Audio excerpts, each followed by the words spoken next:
ये कहानी है दोस्तों जाने माने Indian YouTuber stand up comedian Tanmay Bhatt की। जैसे हर कोई गर्मियों की छुट्टी में बाहर घूमने जाता है, वैसे तन्मय भी अपने चाचा के घर जाते थे। वहाँ उनके चाचा के लड़के और वो दिन रात खूब खेला करते थे। तभी तन्मय करीब 11 साल के थे। उनके चाचा नए घर में कुछ ही दिन पहले दिल्ली में रहने गए थे। दिन भर खेल कूद मस्ती करने के बाद सभी अपने अपने रूम में सो जाते थे। तन्मय को पहले से ही भूतों से घबराहट हुई करती थी और उन्हें भूतों की कहानियों से भी डर लगता था। एक दिन तन्मय अपने भाइयों के साथ रात के 12:30 बजे खेल रहे थे। उनके 2 भाई तुरंत सो गए, लेकिन तन्मय सो नहीं पाए। उनको कुछ अजीब सा महसूस होने लगा। वो उठकर बैठे, थोड़ा सा पानी पिए और फिर से सोने की कोशिश की, पर फिर भी तन्मय सो नहीं पाए।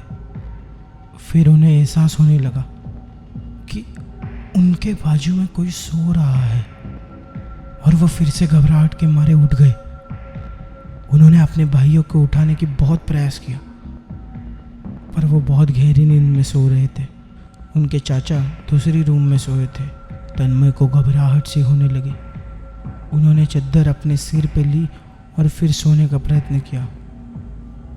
कुछ देर बाद ठीक 2:15 पर उनके अलमारी में से आवाज़ आने लगी। दरवाज़ा खुद से ही खुल गया और 2-3 बार दरवाजे की आवाज़ आने लगी। फिर उन्होंने उठकर दरवाज़ा बंद किया। उनके मुड़ जाने पर ही दरवाज़ा फिर से खुल गया। तन्मय बहुत घबराए हुए स्थिति में थे और उन्हें बुखार चढ़ने लगा था और कांपने लगे थे। उन्होंने पीछे मुड़ के देखा तो एक औरत, 2 बच्चे उस अलमारी में बैठे हुए थे।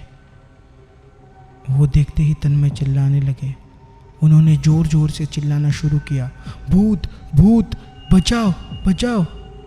और उसी वक्त दरवाज़ा खुद से बंद हो गया। घर वाले सब जाग गए और बच्चों की रूम में आए।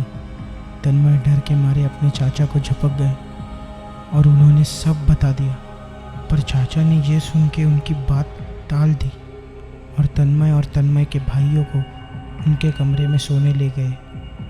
रात को सब सो गए। फिर सुबह उठते ही चाचा ने जानकारी निकालनी शुरू की। पड़ोसियों को पूछा, तब उनके पड़ोसियों ने कहा कि एक औरत ने उसके 2 बच्चों को मारा और खुद मरी हुई स्थिति में अपने पति को मिली, और ये बात घर के मालिक ने उन्हें बताने से मना किया था।